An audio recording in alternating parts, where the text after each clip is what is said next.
জয় হিন্দ বন্ধুরা, আমি দীপঙ্কর মন্ডল। আপনারা দেখছেন নবান্ন নিমন্ত্রণ। আপনাদের স্বাগত। রাত হয়ে গেছে, অনেকে ঘুমননি এখনো, নিশ্চয়ই খুব স্বাভাবিক। আর কয়েক ঘন্টা পরে এ রাজ্যে যিনি দায়িত্বে রয়েছেন, যে রাজ্যের শাসক দল, তারা বিদায় নিয়ে নেবে। তো সেই অপেক্ষায় আপনারা প্রহর গুনছেন। প্রত্যেকটা ঘন্টা আপনাদের কাছে একটা একটা দিনের মতো মনে হচ্ছে, সেটা আমাদের কাছেও মনে হচ্ছে। আর তো কিছুক্ষণের অপেক্ষা। তো তার আগে একটা খুব ভালো খবর দিয়ে দিই। দেখুন, পুলিশের নিচুতলাটা ধসে গিয়েছিল, মমতা ব্যানার্জির কথা শুনছিল না, মানে খালা মমতার কথা পুলিশ শুনছিল না। আজকে যেটা জানা গেল, নবান্নে যারা চটি চাটতো, পদলেহন করতো, সেই সরকারি অফিসাররাও মমতা ব্যানার্জির কথা শুনছেন না। এই জন্যই বলছি নবান্ন বেঁকে বসেছে। দেখুন, মমতা ব্যানার্জি ভবানীপুর কেন্দ্রে হারছেন, সেটা তো আপনারা ইতিমধ্যে জেনে গেছেন, আমরাও আপনাদেরকে জানিয়েছি। তিনি ওই এলাকার কাউন্সিলর, ওই ভবানীপুর কেন্দ্রে যারা কাউন্টিং এজেন্ট হবেন, যারা দলের যারা দায়িত্বে রয়েছেন, তাদেরকে নিয়ে আবার আজকে 30B হরিশ চ্যাটার্জি স্ট্রিট, মানে মমতা ব্যানার্জির পৈতৃক যে দখল করা জায়গাটা রয়েছে, সরকারি জায়গা, যেখানে তার বাড়ি রয়েছে, 5 স্টার কোয়ালিটির মতো ভেতরটা হলেও বাইরেটা টালির চালা, সেখানে তিনি একটা বৈঠক করেছেন। এবং সেখানে তিনি আজকে আরো একবার বুঝে গেছেন যে হবে না। এবং সেখান থেকেই তিনি একটা শেষ চালটা চালার চেষ্টা করেছিলেন, একটা ব্যবস্থা নেওয়ার চেষ্টা করেছিলেন। সেটা কি? সেটা হচ্ছে, আপনারা জানেন মমতা ব্যানার্জির হাতে কোন কোন দপ্তর রয়েছে। হোম রয়েছে, মানে পুলিশ যার আন্ডারে, হোম অ্যান্ড হিল অ্যাফেয়ার্স। এর পাশাপাশি স্বাস্থ্য দপ্তর রয়েছে, এর পাশাপাশি ভূমি রাজস্ব রয়েছে।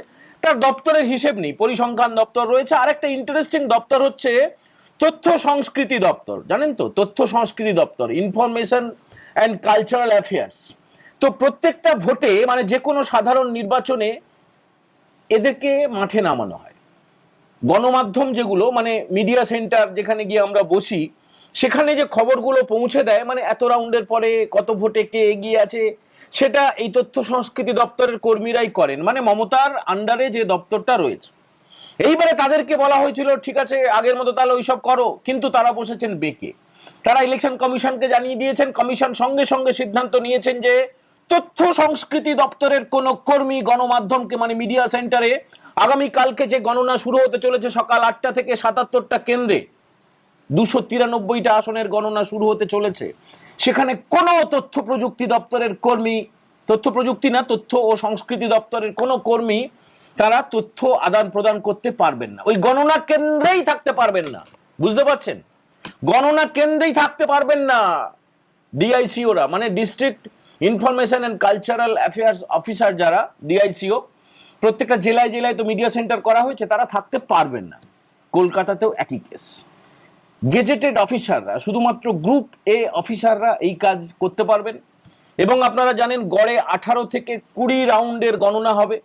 সে সম্পর্কে রাজ্যের যিনি হবু মুখ্যমন্ত্রী শুভেন্দু অধিকারী, তিনি কি বলেছেন সেটা শোনাবো। তার আগে একটুখানি আজকের পরিস্থিতিটা শুনে নিন। দেখুন, ফলতায় যে পুনর্নির্বাচন হচ্ছে, মানে আমি 285 জায়গায় 185 সম্ভবত আগের এপিসোডে বলে ফেলেছিলাম, সমস্ত বুথে 285টা বুথেই কিন্তু ভোট হচ্ছে 21 তারিখে। 24 তারিখে ফল প্রকাশ করা হবে। এবারে ওই ফলতায় যারা যারা দায়িত্বে ছিলেন, যারা presiding officer, AERO, returning officer, তারা কি রিপোর্ট দিয়েছিলেন? তারা দিয়েছিলেন দুপুর 1টা নাগাদ টেপ সরিয়ে দেওয়া হয়েছে, মানে ইভিএম এর ওপরে ওই লালচুল কানেদুল ভাইপো বাহিনী, জাহাঙ্গীর বাহিনী, তারা সব টেপ দিয়ে এসেছিল। সেই টেপ সরিয়ে দেওয়া হয়েছে, তারপরে ভোটটা ভালো করে হয়েছে। প্রত্যেকের ব্যবস্থা হবে, খুব ভালো ব্যবস্থা হবে, মানে প্রত্যেকের নামে FIR দায়ের করা হবে যে তারা কি করে এই ভোটটাকে ভালো করে হয়েছে বলে দিলেন, তারা কেন রিপোর্ট দেননি। একটা পর্যন্ত নাকে সর্ষের তেল দিয়ে ঘুমোচ্ছিলেন, হলো। এটা কিন্তু খুব কড়া ব্যবস্থা। এইটা থেকে শিক্ষা নিয়েই নবান্নের যে অফিসারদের মমতা ব্যানার্জি যোগাযোগ করেছিলেন, বিদায়ী আপা, খালু, বুবু, মানে খালা মমতা, যিনি প্রাক্তন হয়ে গেছেন ইতিমধ্যে, তার কথাটা শুনলো না। নবান্ন শুনছে না। তার কারণ নবান্নের অফিসাররাও, নবান্নের কর্মীরাও জেনে গেছেন যে এই মহিলা আর আসছে না, এই মহিলা আর আসছে না। এইবারে তৃণমূলের তরফে যেটা করা হয়েছে, যে হেলিকপ্টার দিয়ে বিভিন্ন জেলায় জেলায় তাদের দলের নেতাদেরকে, মানে কালকা যোগী অন্য দল থেকে এসেছে, তাদেরকেও হেলিকপ্টারে করে পাঠিয়ে দেওয়া হয়েছে। বুঝলেন তো? পয়সা আছে, সেগুলো খরচা তো করতে হবে। একদম টাকার পাহাড়ে বসে আছে তৃণমূল কংগ্রেস। তারা যে টুপি বাহিনী আর ওই বোরখা বাহিনী, লুঙ্গি বাহিনী, দাড়ি বাহিনী, তাদেরকে জমায়েত করার চেষ্টা করা হয়েছিল সকাল থেকে, যখন বিজেপির মাতৃশক্তি দুর্গা বাহিনী গিয়ে যখন ওই প্রত্যেকটা স্ট্রং রুমের বাইরে 200 মিটার দূরে গিয়ে বসে পড়ে, খুব বেকায়দায় পড়ে গেছে, সেই অস্ত্র ফেল করে গেছে। তারপরেই খালা মমতা চেষ্টা করেছিল তার সরকারি মেশিনারিটাকে ব্যবহার করার, সেটাও গেছে ব্যর্থ হয়ে। হেলিকপ্টারে করে যাদেরকে পাঠানো হয়েছে তারাও বুঝে গেছে যে আর হবে না, আর হবে না বন্ধু। তাই ডোবার আগে শেষবারের মতো 30B হরিশ চ্যাটার্জি স্ট্রিটে যে বৈঠকটা করেছিলেন, সেখানে যারা যারা কাউন্টিং এজেন্ট, তাদের যে বডি ল্যাঙ্গুয়েজ, তারা তো চুপচাপ, তাদেরকে শুনতে হয়, শুধুমাত্র নির্দেশ নিতে হয়। তাদেরকে খুব করে বোঝানোর চেষ্টা হয়েছে ভোর 5টা থেকে চলে যাবে, একদম রাত পর্যন্ত থাকবে, বুঝলেন। আর একটা চেষ্টা করা হয়েছিল, যেটা নন্দীগ্রামে করা হয়েছিল, যে ভোটের কাউন্টিং শেষ হওয়ার আগেই মিডিয়াকে খাইয়ে দাও যে উমুক জিতে গেছে। মানে বলা হয়েছিল না, মমতা ব্যানার্জি 2021 সালে তিনি হঠাৎ করে তিনি ঘোষণা করে দিলেন জিতে গেছি, কিছু মিডিয়া খবরও করে দিল, ব্রেকিং নিউজ। কিন্তু ইলেকশন কমিশনের ওয়েবসাইট বলছে তখনও পর্যন্ত কাউন্টিং কমপ্লিট হয়নি। যতই তৃণমূল কিছুটা নাটক করার চেষ্টা করুক, বিভিন্ন জায়গায় কি করছে জানেন, ওই ট্রান্সফরমারের বাইরে তৃণমূল ছাত্র পরিষদ এবং যুব তৃণমূল লালচুল কানেদুল তাদেরকে দাঁড় করিয়ে দিয়েছে। করবেটা কি? ট্রান্সফরমার রক্ষা করার জন্য। ভাবুন মাথাটা কোথায় গেছে। আচ্ছা, বিরোধী দলনেতা শুভেন্দু অধিকারী তিনি কাউন্টিং এজেন্ট এবং রাজ্যবাসীর উদ্দেশ্যে, বিশেষ করে ভারতীয় জনতা পার্টির কর্মী সমর্থকদের উদ্দেশ্যে কি বলেছেন একটু শুনে নেব, আসুন। Election commission is trying their best. পুরো প্রক্রিয়াটা নিচের তলাতে অনেক রকম ঝামেলা আছে। এই সেকশন অফ দি অফিসার্স যারা সুবিধা ভোগ করেছে, তারা তো যেন তেন প্রকারণে তৃণমূলকে রাখতে চায়, পারলে ইভিএম ভেঙে দিয়েও রাখতে চায়। এটা স্বীকার করতে রাজি না, কিন্তু পুরো বিষয়টা তো ইভিএম এ বন্দী। আর ফলতার ক্ষেত্রেও নির্বাচন কমিশন যা সিদ্ধান্ত নিয়েছে, সঠিক সিদ্ধান্ত নিয়েছে। এবং ভারতীয় জনতা পার্টির সরকার কালকে তৈরি হয়ে গেলে ফলতার নির্বাচন অবাধ গণতান্ত্রিক ভাবেই আগামী দিনে ভারতীয় জনতা পার্টি সরকার পরিচালিত প্রশাসন ইলেকশন কমিশনের সাথ দিয়ে, সঙ্গ দিয়ে করাবে, বিশ্বাস আমার আছে।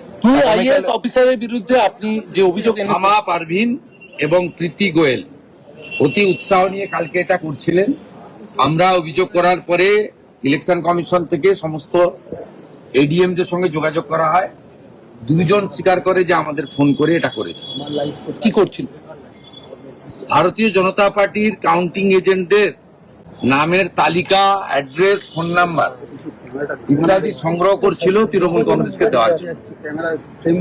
এখনো ত্রুটি বিচ্যুতি আছে। আপনি গতকাল দেখেছেন, আমি কমপ্লেনের পরে পিংলা এবং দাসপুরে কন্ট্রাকচুয়াল সরানো হয়েছে।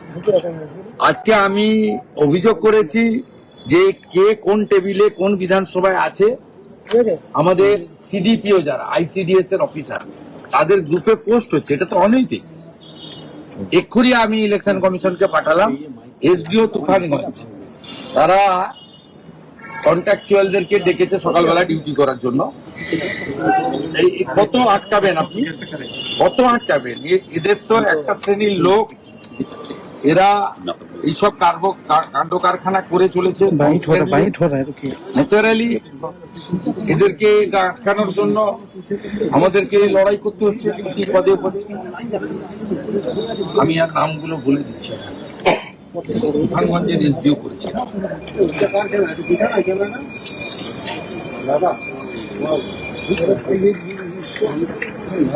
এই যে কন্ট্রাকচুয়াল দেখুন, দুজনকে দিয়েছে। যে permanent staff Bijan De UDC, Mamsi Chakraborty LDC, Mitali Chakraborty group D. Contractual সুদে বোঝা, বঙ্কিম বসা। আপনি দেখুন কি করে এরা এই যে এসব যে করছে, সুদে বোঝা ডিএমকে বঙ্কিম বসার দিও, এরা কোচবিহারের SDO Tufanganj. It has come to notice the undersigned that the following two staff, permanent and contractual of this office, are found to irregular in performing their duty. কাল সকালে আসা যাবে। কন্ট্রাকচুয়াল তো যায় কি প্রতি মুহূর্তে এই জিনিস এরা করে যাচ্ছে। তারপরেও আমরা বলি,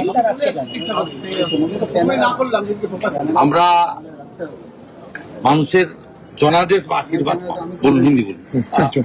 আরেকটা বিষয় উঠে আসছে যে নন্দীগ্রাম ভবানীপুর রাজ্য জুড়ে বিজেপির ফল নিয়ে আপনার এখন ভারতীয় জনতা পার্টি সরকার করবে, ম্যাজিক ফিগার পেরিয়ে যাবে, বাকিটা আজকে কয়েক ঘন্টা আগে সংখ্যা না বলা।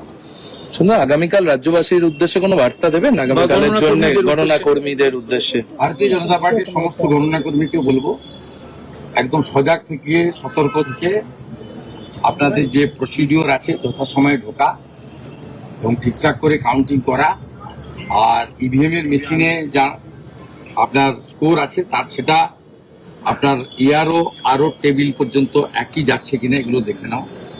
প্রচন্ড সজাগ সতর্ক থাকা, কোনো চাপের কাছে মাথা নত না করা। আর এবারের কাউন্টিং এ যথেষ্ট সময় লাগবে, যেহেতু প্রত্যেকটা হলে সুপারভাইজার আছে, অবজারভার আছে, এবং প্রত্যেকটা হলের স্লিপ অবজারভারদের মেলাতে বলা হয়েছে, তাই কোন রকম গুজবে কান দেবেন না।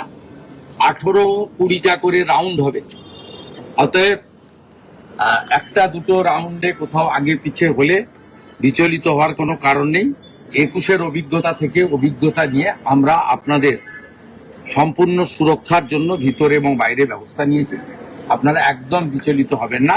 60 দিন কেন্দ্রীয় নিরাপত্তা বাহিনী পশ্চিমবঙ্গে থাকবে এবং আমরা ভীষণ সতর্ক আছি।